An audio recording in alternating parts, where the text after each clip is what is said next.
What would you do if Kirk Douglas was about to accept the biggest award of his career, and he stopped everything because he saw a stranger crying backstage? That's exactly what happened at the Golden Globe Awards on February 12th, 1968. And 50 years later, that stranger revealed why those 3 minutes backstage changed the entire direction of her life. It was a Saturday night at the Coconut Grove in Los Angeles. The room was filled with the biggest names in Hollywood. Actors in tuxedos, actresses in designer gowns, studio executives with cigars. The annual Golden Globe Awards were underway, and the room buzzed with anticipation. Kirk Douglas was nominated for Best Actor for his performance in The Brotherhood. It was his third nomination in 5 years. Everyone expected him to win. Kirk sat at his table near the front of the room, wearing a perfectly tailored black tuxedo. His wife, Anne, sat beside him, elegant in emerald green. They had been married for 14 years, and she knew him better than anyone. She could tell he was distracted. "What's wrong?" Anne whispered. Kirk shook his head. Nothing. Just thinking.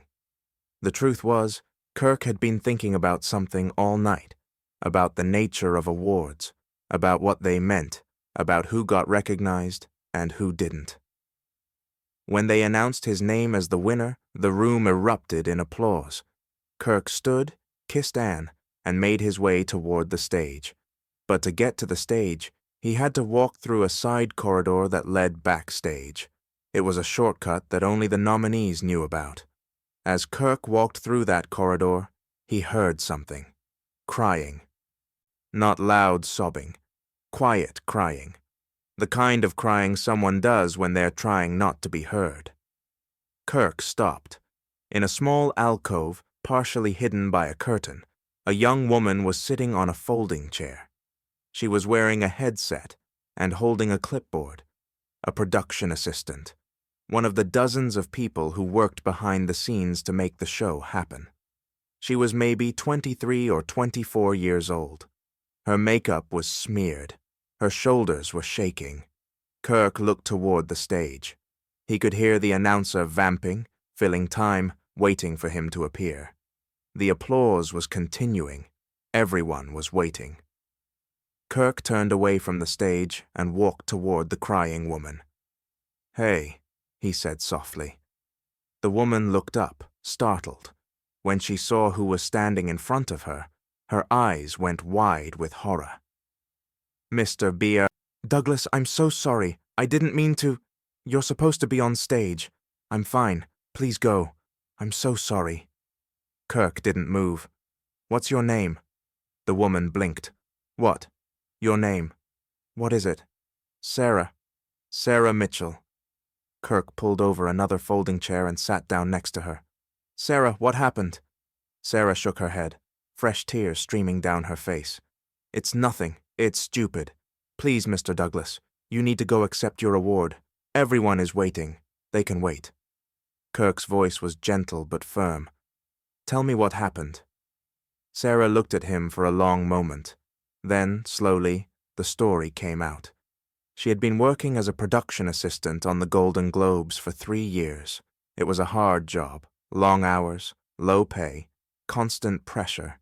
But Sarah loved it.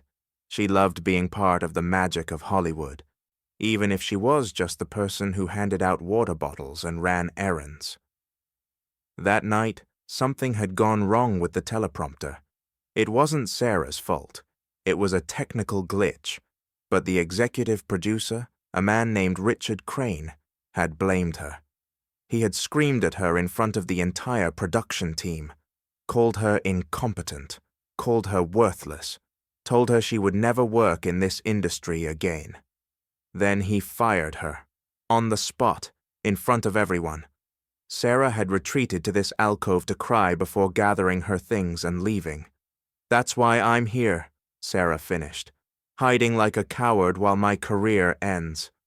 Kirk was quiet for a long moment. "Sarah, look at me." Sarah looked up.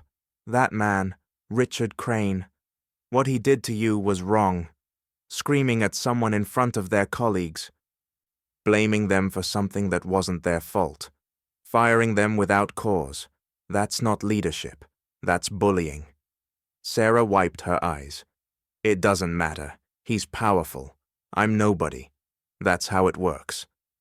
Kirk shook his head. That's how people like Richard Crane want you to think it works. They want you to believe that power gives them the right to treat people like garbage. But it doesn't. It never does. Kirk stood up. Sarah, I need to go accept this award now, but I want you to do something for me. What? Stay right here. Don't leave. I'll be back in a few minutes. Kirk walked out of the alcove and headed for the stage. He was almost 5 minutes late now. The audience was getting restless. The announcer had run out of things to say. When Kirk finally appeared on stage, the room erupted in applause again. He walked to the podium, shook hands with the presenter, and accepted his Golden Globe. He looked out at the audience, hundreds of famous faces looking back at him, cameras broadcasting to millions of people around the world. Kirk had prepared a speech. It was in his pocket, a gracious professional speech thanking the usual people. He left it in his pocket. Instead, he said something else. Thank you for this award. I'm honored and grateful. He paused. But tonight, I want to talk about something that just happened backstage, something that happens every day in this industry, and nobody talks about it. The room went quiet. A few minutes ago, walking to this stage, I found a young woman crying, a production assistant, someone who works behind the scenes to make nights like this possible. She had just been screamed at by an executive, humiliated in front of her colleagues, fired on the spot for something that wasn't her fault. Kirk's voice grew harder, and I want everyone in this room to hear me clearly. The way we treat the people who work for us, the people who have no power, the people whose names never appear on posters or in credits, that is the true measure of who we are. The room was absolutely silent. We sit here in our tuxedos and our gowns, collecting awards and giving speeches, and we forget that there are thousands of people who make this industry possible. Writers, assistants, crew members, secretaries, people who work 16-hour days for minimum wage so that we can stand in spotlights and feel important. Kirk held up the Golden Globe. This award means nothing if the industry that gives it treats its workers like dirt. It means nothing if executives can scream at young women and fire them without consequence. It means nothing if we accept cruelty as the price of doing business. Kirk looked directly into the camera. To Sarah Mitchell, the young woman backstage who thinks her career is over, it's not. Not if I have anything to say about it. He looked back at the audience, and to Richard Crane, who I understand is somewhere in this room tonight. If you want to scream at someone who can fight back. Scream at me. I'll be backstage after this speech, and I'd be happy to discuss your management style. Kirk set the award on the podium. Thank you for this honor. I hope we can all do better. Good night. He walked off stage to stunned silence. Then, slowly, applause began.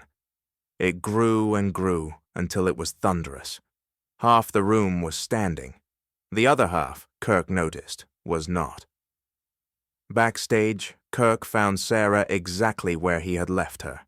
She was staring at a small monitor that had been showing the broadcast. Her face was pale with shock. You, she stammered. You said my name. On television, in front of millions of people. Kirk shrugged. Someone needed to say something, and I had a microphone. Sarah stood up slowly. Mr. Douglas, I don't know what to say. Don't say anything yet. Kirk pulled a business card from his pocket. I want you to call my office on Monday. My production company is always looking for good people. If you're interested, there's a job waiting for you. Sarah stared at the card. Why?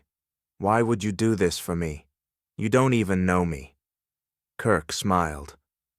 Because 40 years ago, I was a kid from the streets of New York, with nothing, and someone gave me a chance when they didn't have to.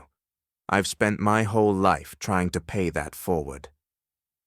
He started to walk away, then stopped and turned back. And Sarah, never let anyone make you feel worthless. You're not.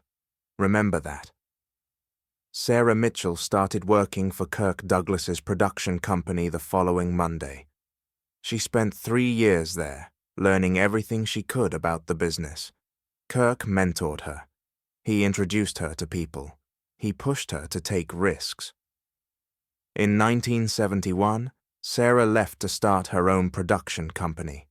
It was small at first, a tiny office in Burbank, 1 assistant, a dream. By 1985, Sarah Mitchell Productions was one of the most successful independent production companies in Hollywood. By 2000, Sarah had produced over 50 films and won 2 Academy Awards. But Sarah never forgot where she came from, and she never forgot the night Kirk Douglas stopped to talk to a crying stranger backstage. Every person who worked for Sarah Mitchell Productions knew the story. It was part of the company culture. Treat everyone with respect. Listen to the people others ignore. Never let power corrupt your basic humanity. In 2018, exactly 50 years after that night at the Golden Globes, Sarah was interviewed for a documentary about women in Hollywood. The interviewer asked her to name the most important moment of her career. Sarah didn't hesitate. February 12, 1968. The night Kirk Douglas found me crying backstage and changed my life. The interviewer asked what Kirk had said to her. Sarah smiled. He said, "Never let anyone make you feel worthless. You're not." She paused. 6 words. That's all it took. 6 words from someone who believed in me when I didn't believe in myself. Sarah looked at the camera. Kirk Douglas didn't just give a speech that night. He showed everyone what real courage looks like. It's not fighting villains on screen.